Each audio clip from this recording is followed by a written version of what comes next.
lá no livro de Hebreus, capítulo 8. Quero compartilhar com você um pequeno trecho da palavra de Deus. Hebreus, capítulo 8, a gente vai ler até o versículo 6.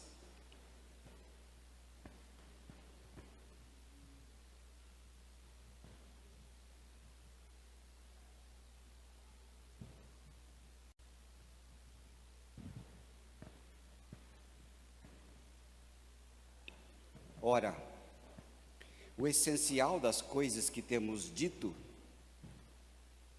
é que possuímos tal sumo sacerdote que se assentou à destra do trono da majestade nos céus, como ministro do santuário e do verdadeiro tabernáculo que o Senhor erigiu, não o homem. Pois todo sumo sacerdote é constituído para oferecer tantos dons como sacrifícios. Por isso, era necessário que também esse sumo sacerdote tivesse o que oferecer. Ora, se ele estivesse na terra, nem mesmo o sacerdote seria, visto existirem aqueles que oferecem os dons segundo a lei, os quais ministram em figura e sombra das coisas celestes. Assim como foi Moisés divinamente instruído quando estava para construir o tabernáculo, pois diz ele: vê que faças todas as coisas de acordo com o modelo que te foi mostrado no monte. Agora, com efeito, obteve Jesus ministério tanto mais excelente, quanto é ele também mediador de superior aliança, instituída com base em superiores promessas. Esse pequeno texto da Bíblia é tão precioso, porque aqui é destacado um aspecto crucial do ministério do Senhor Jesus. Ele está assentado à direita do Pai.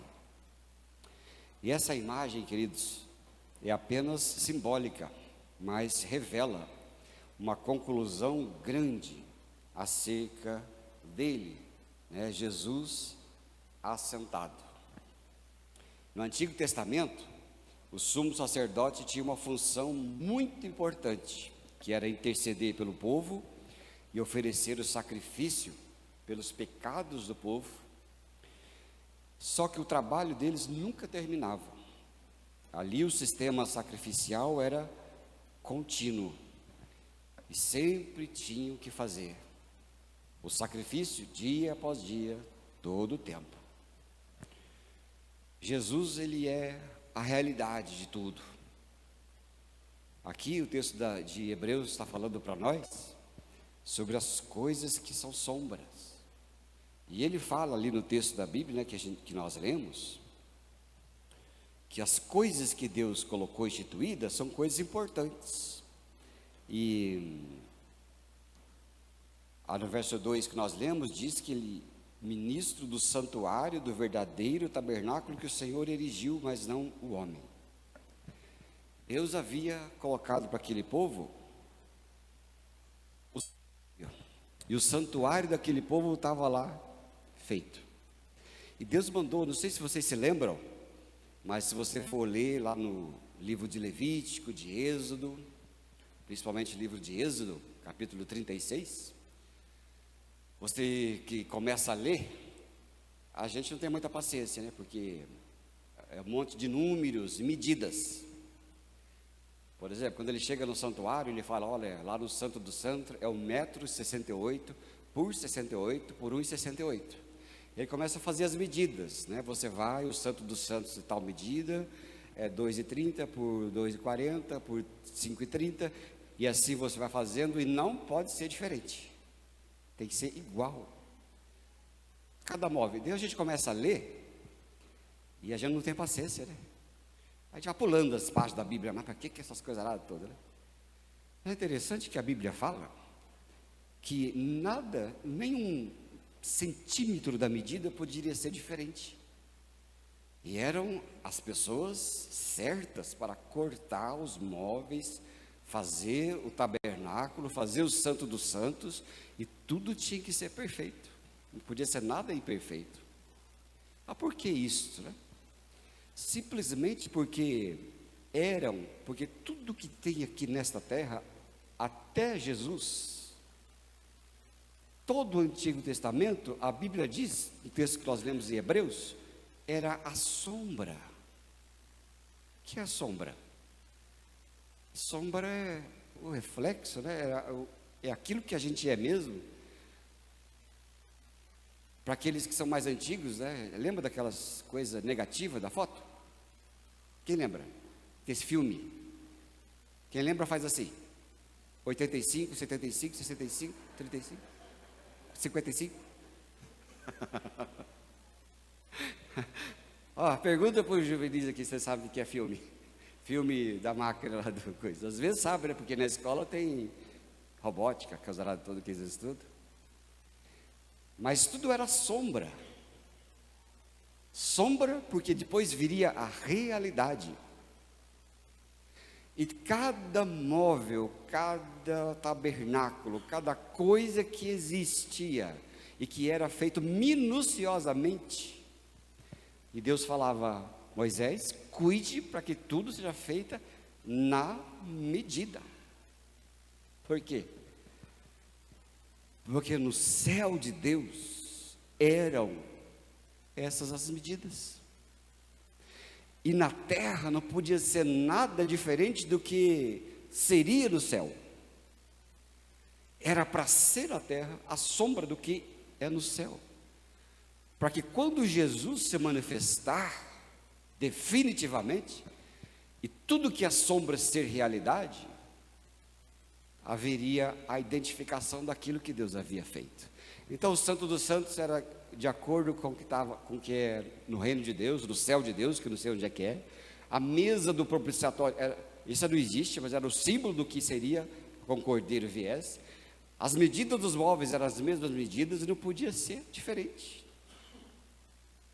Mas tinha uma figura ali também que era a sombra. A sombra era o sumo sacerdote. Essa é a questão principal, né?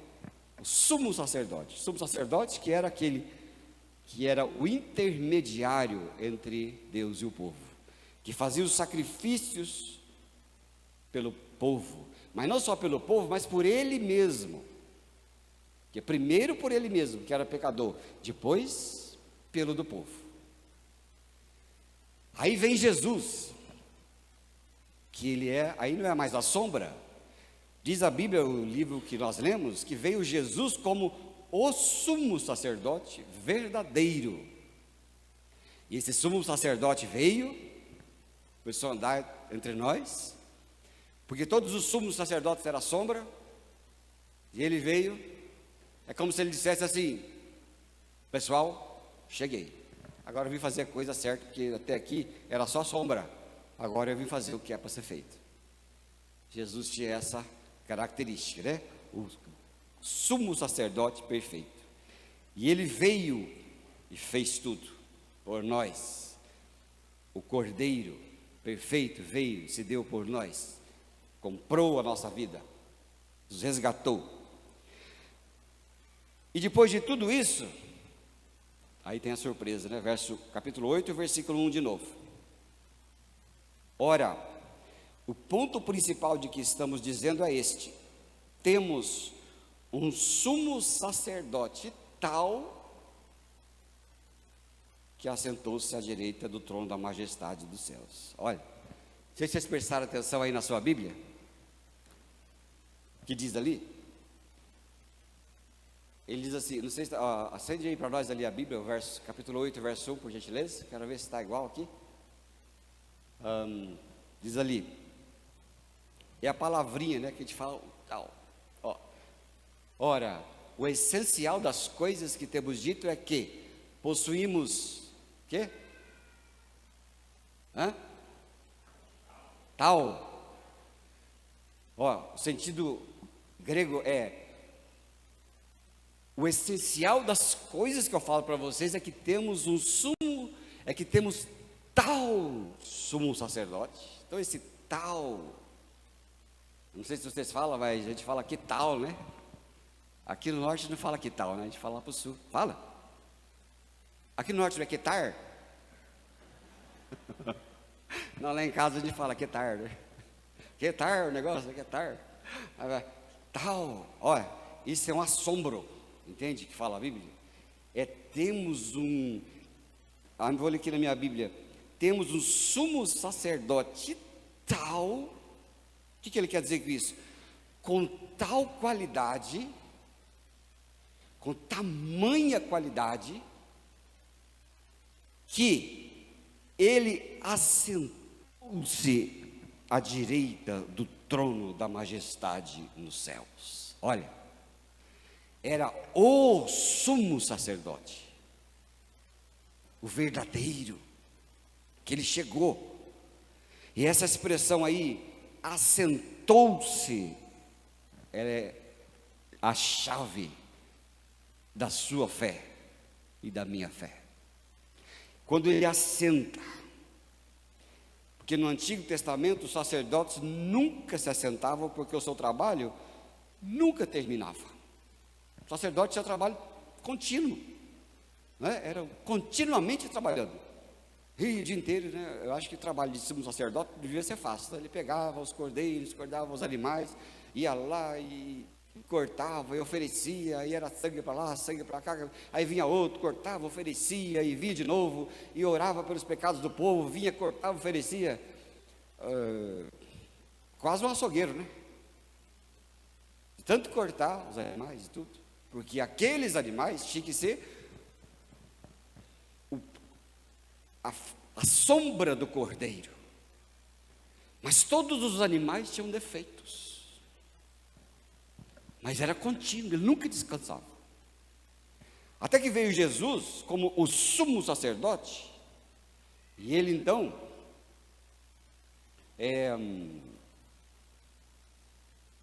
deu-se como o cordeiro perfeito, que não tinha defeito,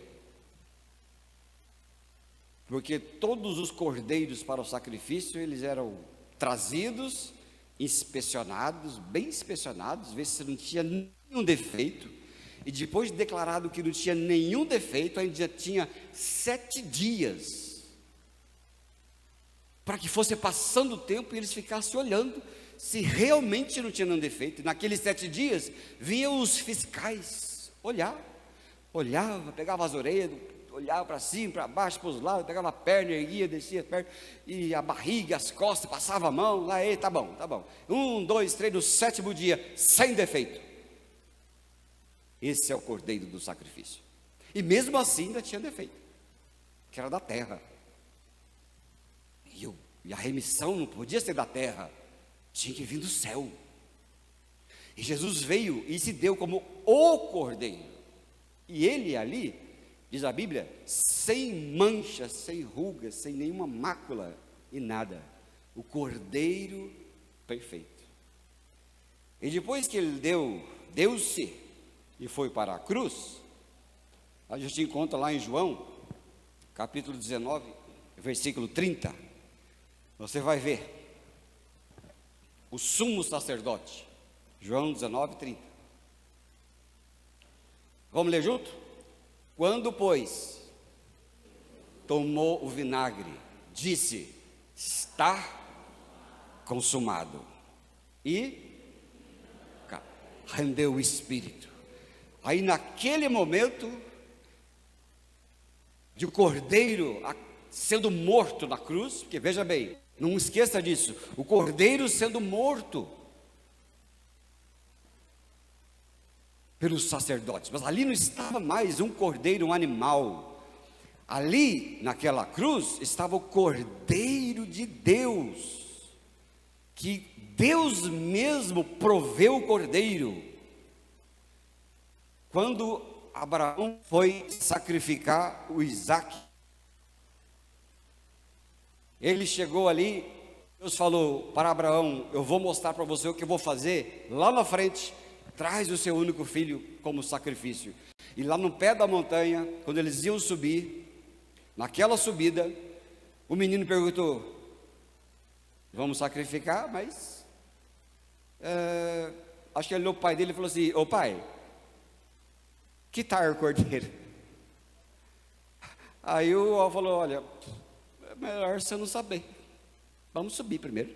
Deus providenciará para si o cordeiro. E foi subindo, chegou lá na hora do sacrifício, na hora de imolar o Isaac. Deus falou: não, Abraão, olha o cordeiro que está do seu lado. O cordeiro não é teu, é eu que vou providenciar. E ele pegou o cordeiro e pela fé matou o cordeiro, para mostrar o cordeiro que haveria de vir ao mundo para nos resgatar do nosso pecado, resgatar da nossa ruindade, para riscar o escrito de dívida que tinha contra nós, tirar a nossa condenação do inferno e colocar no céu de Deus, gratuitamente. Gosta de coisa grátis? Sim ou não? Adoro no mercado de Curitiba, que eu pego uma linguicinha, pego um pãozinho, pego não sei o que, né, e vai comendo as coisas de graça. Mas esse de graça foi muita coisa. Era muito alto o preço. E ele providenciou. E quando estava ali naquela cruz, estava o Cordeiro de Deus providenciado por ele. Porque quem devia ir para aquela cruz era nós, era eu, era você, não era Jesus. Ele não tinha pecado nenhum, ele nem nasceu de homem. Maria não foi fecundada por um homem, porque o gênio do pecado é do homem, não era da mulher, era de Adão. Por isso que veio de uma virgem, porque a mulher por si só não tinha o pecado, porque o pecado vem do homem, do Adão, e eu era ali. E naquela cruz, o sumo sacerdote, pendurado no madeiro, como o Cordeiro de Deus, todo ensanguentado, disse: está consumado. E quando ele disse está consumado, houve um terremoto muito forte, rasgou a terra, rasgou o templo e rasgou o véu do templo, e tudo foi aberto, e Jesus foi ali. E naquele momento que ele disse está consumado, aí aquela palavrinha que você já cansou de escutar, né, aqui na igreja, pelas pregações de inúmeros pastores, a palavrinha tetelestai. Tetelestai é mais do que está consumado, porque a palavra de português nos empobrece, de tanto ouvir a gente não liga mais. Mas o tetelestai significa: a obra de Deus está feita definitivamente. Amém? Glória a Deus, irmão. Cordeiro era morto, sumo sacerdote crescia, assumia, era sumo sacerdote todos os dias, anos a fio, chegava lá no fim e se aposentava. Depois que se aposenta, fica feliz, gente, fica feliz, morre depois, bastante depois, por isso que a previdência está quebrada. Mas ali, Jesus veio suprir a figura do sumo sacerdote, passageiro, e se tornou o sumo sacerdote único, verdadeiro, original e definitivo. E aí, depois que ele fez, é o que diz a Bíblia lá em Romanos capítulo 8, versículo 1.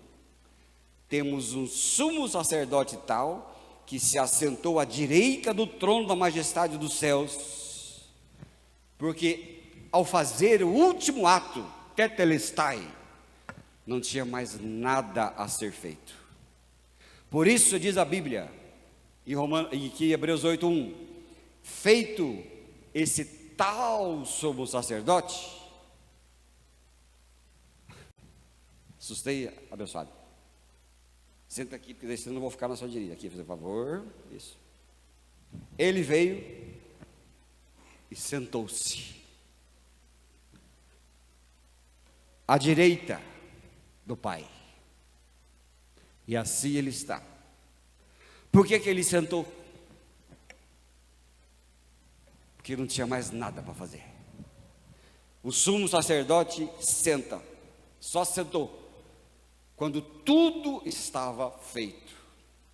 Não tinha mais nada a fazer. E essa direita de Deus é a posição de honra, autoridade, louvor. E ele completou toda a obra. E tendo acabado, senta. Quando você senta, acaba o trabalho.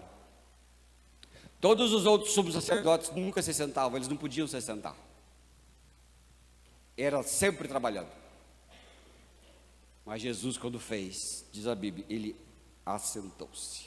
E quando ele assentou, ele falou assim: feito o trabalho. A humanidade agora, todos aqueles que vierem a crer em mim, serão salvos da perdição, do pecado. Amém, querido? É o assentar-se. E sabe, queridos, saber que Jesus está sentado à direita de Deus deve nos encher de confiança e alegria, porque a nossa salvação, a nossa vida com Deus, o nosso espírito com Deus não depende mais de nós, dos nossos esforços, do nosso suor, não depende do que eu faço, não depende da minha perfeição, não depende dos meus méritos, depende somente dos méritos daquele que abriu os braços, morreu por nós e assentou e olhou para mim e olhou para você e disse: agora vem, está feito. É segurança, é a grande segurança, coisa preciosa, não é, queridos? Para nós, para a nossa vida. Ainda que um pouquinho para frente, Hebreus capítulo 10, versículo 11, ainda fala: ora, todo sacerdote se apresenta dia após dia, ministrando e oferecendo muitas vezes os mesmos sacrifícios, que nunca podem tirar o pecado. Se por um lado, Jesus está sentado à direita, ele mostra a fraqueza dos sacerdotes e do sistema do mundo sem ele. Porque sobre Jesus, também em Hebreus 7, 27 diz: ele não tem necessidade, como sumo sacerdote, de oferecer sacrifícios diariamente, primeiro por seus próprios pecados, depois pelos do povo, porque isto fez ele uma vez por todas, quando a si mesmo se ofereceu. Lembre-se, Jesus se ofereceu uma vez por todas, a si mesmo. E ali, ele, no seu sacrifício perfeito e eficaz, ninguém mais de nós precisa seguir com os sacrifícios humanos, com nada que possa nos distrair. Mas foi uma vez só. Porque quando Deus deu Jesus para nós, ele deu o Cordeiro perfeito. Nós vamos ler em 1 Pedro 1, 18 e 20 assim: sabendo que não foi mediante coisas corruptíveis, como prata ou ouro, que vocês foram resgatados do vosso fútil procedimento que os pais de vocês vos legaram, mas pelo precioso sangue, como de cordeiro sem defeito, sem mácula, o sangue de Cristo, conhecido com efeito antes da fundação do mundo, porém manifestado no fim dos tempos por amor de vocês. É o sangue do cordeiro, o único cordeiro dado por mim, para mim e por você. É quando Deus pegou o melhor que ele tinha. Deus não pegou o pior, ele não pegou os restos, ele não pegou o refúgio, nem se usou de expedientes humanos, que era sacerdotes, que era esse, que era aquele outro, que era bodes e carneiros. Ele não mediu nenhum esforço. O nosso Deus, diz a Bíblia, ele nos resgatou, e ele fala assim: não foi com prata e nem ouro, Porque tem gente que às vezes quer comprar o céu, né, com prata ou ouro. Às vezes, olha, eu dou bastante dinheiro, eu faço bastante caridade, eu faço bastante bem, eu faço um monte de coisa. E a Bíblia está dizendo assim, isso aí não é. Ele chama isso, não foi como coisas corruptíveis, coisas que acabam, coisas que não valem nada, que eu comprei vocês. Não tem preço que eu comprei vocês. Diz a Bíblia que lá no céu, as ruas são de quê? Quanto vale uma grama de ouro no céu? Um grama de ouro no céu? Você sai vendendo pela rua, olha, quem quer comprar um grama de ouro aqui? Aí você olha para a rua, todo tem ouro, e fio de ouro. As luzes são de diamante. Para que serve isso? Não serve para nada. E é por isso que o Senhor fala, não é com prata, não é com ouro, não é que são as obras de vocês. Eu não tenho que fazer aqui as coisas, eu não dou nada para vocês. O que eu separei para vocês foi um sangue nobre. Sabe o que é sangue azul? Sangue nobre. Eu sempre brinco que eu tenho sangue azul. É porque meu nome artístico é Fábio Alcântara, né? Você já sabe, né? Esse é o nome artístico. Eu coloco lá nos livros, as coisas, na pregação. Mas meu nome verdadeiro esse dia é tanto Fábio Alcântara que um dia fizeram uma gincana lá na igreja, perguntaram para o juvenis lá, qual que é o nome inteiro do pastor Fábio? Aí falaram, Fábio de Melo. Faz brincadeira comigo, né? Não é possível coisa dessa. Ninguém sabia meu nome. Mas lá era Fábio Henrique Alcântara Francisco.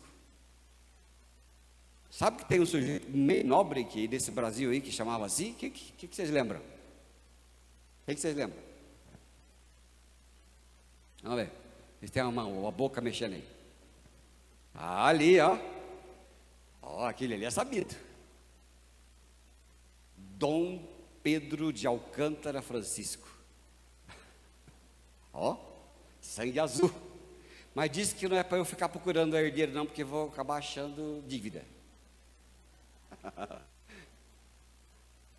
Deus, o nosso Pai, quando veio nos resgatar, Ele veio, deu o melhor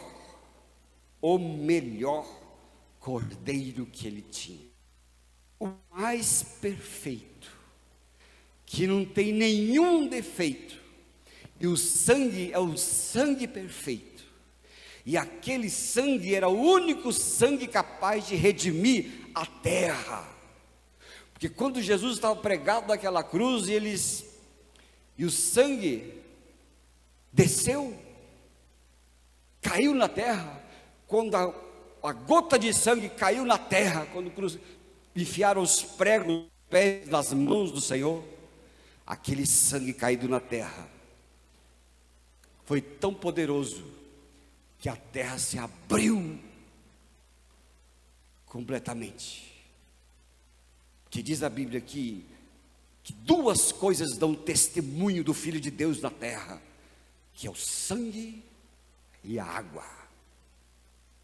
De onde vem a água? Quando Jesus estava na cruz e deu 3 da tarde, eles tinham que ir embora, porque tinha acabado o expediente dos guardas, tinha que bater cartão lá no palácio, e foram quebrar as pernas de Jesus, e alguém disse, não quebra as pernas dele, e quando o soldado não quebrou as pernas, foi que se cumpriu a escritura lá atrás, do profeta que dizia, nele não terás quebrado nenhum osso do seu corpo, e ao invés de quebrar a perna, ele pegou a lança, e enfiou no lado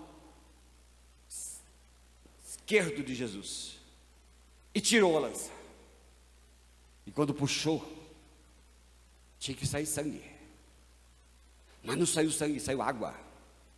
Quando é que do corpo sai água? E a água jorrou, e naquele momento que a água jorrou, os soldados que estavam perto disseram, verdadeiramente esse era o Filho de Deus. Que foi que nós fizemos? Não fizeram nada demais, era para ser feito. E ali, Deus deu o principal de todas as coisas. De tudo que era imperfeito, agora é perfeito. E essa imperfeição de quem fica olhando para as coisas deste mundo é que às vezes nos decepciona.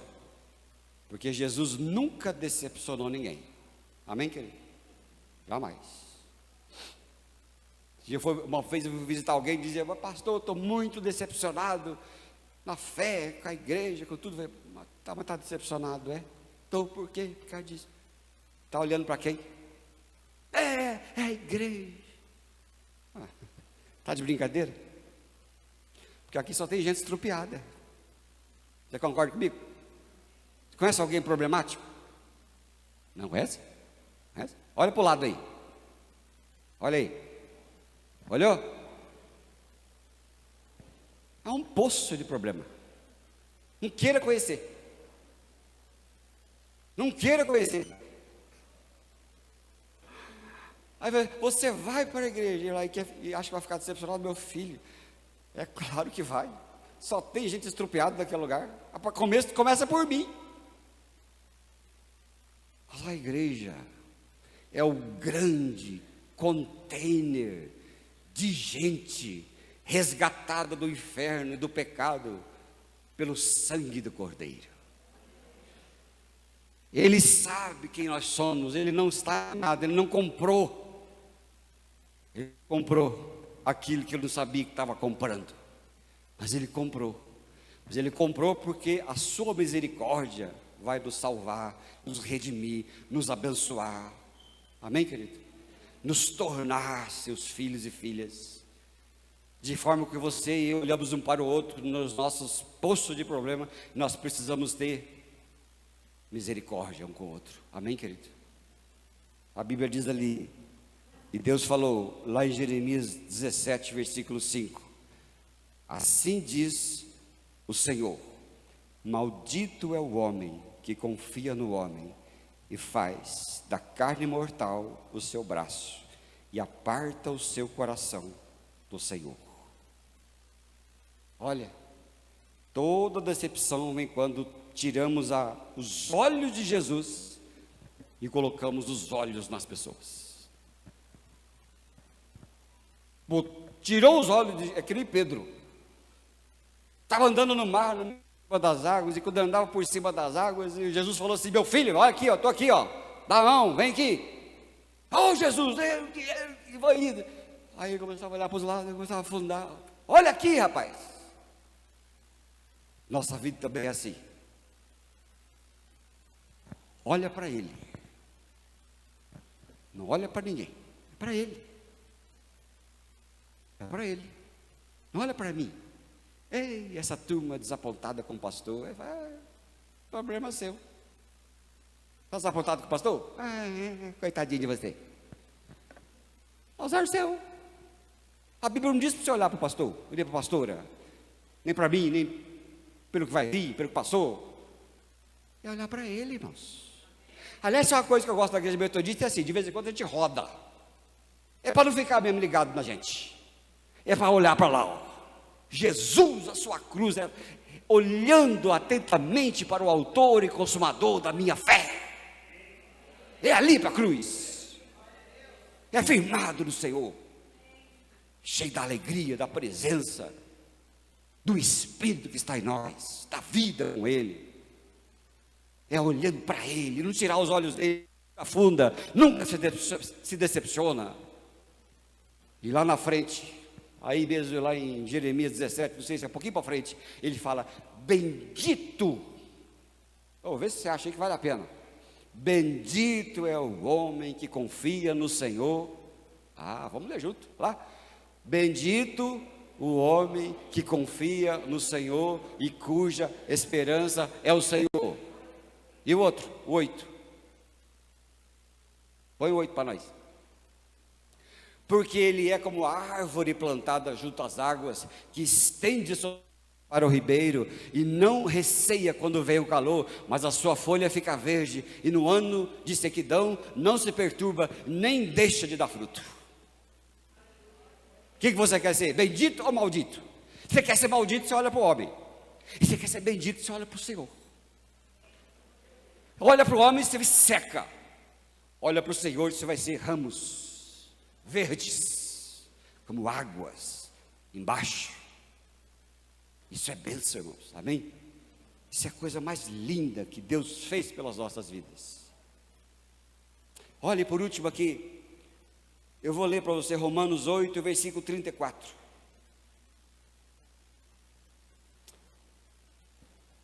Quem os condenará?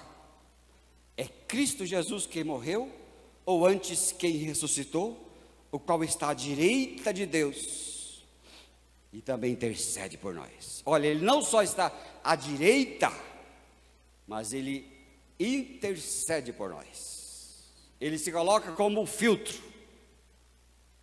Ele é o filtro. É por isso que nada e nem ninguém pode nos condenar. Nada nem ninguém pode nos separar do amor de Deus, que está em Cristo Jesus, ao lado direito. Nada. Porque quando alguém te condena, você tem um advogado. Eu não sei se vocês sabem. Vocês sabem o que é o advogado mais famoso e rico, talvez, do mundo? Não sabe? Tem uma ideia? Para que saber também essas coisas tão inúteis, né? Mas é o Robert Kardashian. Agora vocês sabem quem é? Vocês são curiosos aí, que não fica assistindo lá, como é que chama aquilo? Com a Kardashian lá? Tem um programa das Kardashian que fica lá se mostrando o tempo todo lá e o povo fica assistindo. Agora você sabe o que eu estou falando? Sério? Não, tá bom. Existe um programa na televisão com os 4 ou 5 meninas que chama Kardashian, são riquíssimas e o povo fica assistindo, quer saber o que elas comem, o que elas vestem, o que elas isso aí, ó, tá vendo ali, ó? Ela se assiste? Mas conhece? Elas são riquíssimas. Tudo que elas anunciam vende muito. Mas por quê? Lá atrás, o pai, o Robert, foi o advogado mais rico do mundo. Foi aquele sujeito que defendeu O.J. Simpson. Ouviram falar? Já melhorou, né? Defendeu O.J. Simpson de ter assassinado a mulher Nicole de modo cruel. Esse advogado ganhou $50 mil por hora. Venceu o caso, ficou famosíssimo. Mas era um bom advogado. Mas, meus irmãos e irmãs, nós temos um advogado que é muito melhor. Que ele cobrou pelas contas que fizeram das 30 moedas de prata que Judas recebeu, corrigida por um cálculo financeiro britânico, por uma pessoa curiosa, que hoje valeria 100 decilhões de dólares. Você não tem noção do que seja isso. Acho que no mundo não tem esse dinheiro corrigido. Esse é o valor do advogado Jesus, que está lá à direita de Deus, intercedendo por mim e por você, e não deixando que nada toque você, que o diabo não toque, que o pecado não te condene, que o diabo não tenha poder sobre você, que a carne não tenha poder sobre você e comigo. E ele pula na frente. Ali diz a Bíblia em 1 João 2, verso 1 e 2: filhinhos meus, estas coisas vos escrevo, para que não pequeis. Se todavia alguém pecar, temos um advogado junto ao Pai, Jesus Cristo, o justo, e ele é a propiciação pelos nossos pecados, e não somente pelos nossos próprios pecados, mas ainda pelos pecados do mundo inteiro. É o melhor advogado que existe para cada um de nós. Ah, mas você pecou, o diabo vem acusar, Jesus pula na frente. Não! Não! Eu defendo com o meu sangue. Vem a sua fraqueza na fé, vem a sua coisa, vem a sua autocondenação, vem tudo que é contra você, e você vai cair. Jesus pula na sua frente e diz: não, eu sou seu advogado, eu comprei a sua vida, a causa está ganha, que o escrito de dívida contra você foi rasgado, jogado fora, e eu não tenho mais a lixeira. Amém, querido? Não tenho mais a lixeira. A zeladora aqui da igreja é tão eficiente que esse dia eu joguei os papel fora, lembrei que tinha jogado fora, falei: meu Deus, tem que chegar cedo lá. Quando cheguei cedo, o lixo já estava se recolhido. Falei: eita, o papel foi embora e as informações também. Jesus rasgou todas as dívidas suas e falou assim: agora você entra, pode entrar, pode entrar, pode entrar. Por quê? Que você tem um sumo sacerdote para sempre, que falou tetelestai, sentou à direita do Pai, e é o seu advogado para sempre, até chegar o dia de Cristo Jesus, em que eu e você, seja de que forma for, entraremos para participar da grande festa chamada as bodas do Cordeiro. Ele intercede por nós. Toda vez que você orar, não tenha dúvida de que você tem alguém poderoso que ouviu a sua oração e começa a operar a seu favor, porque tudo é dele, por meio dele e para ele. E é esse Jesus Cristo que nós precisamos nos fortalecer todos os dias da nossa vida. Amém, amados? Está feliz com Jesus? Vamos orar ao Senhor. Olha o pessoal do louvor aqui, vem aqui, queridos. Vamos orar ao Senhor agradecendo a Ele por ser o nosso pastor. Eu tenho um pastor tão lindo, tinha uma irmã de uma igreja que eu passei lá em Guarapuava, que ela orava forte, e ela orava tão forte que ia por cima, pegava o microfone, e a tia começando, sabe que os vizinhos reclamam às vezes, né?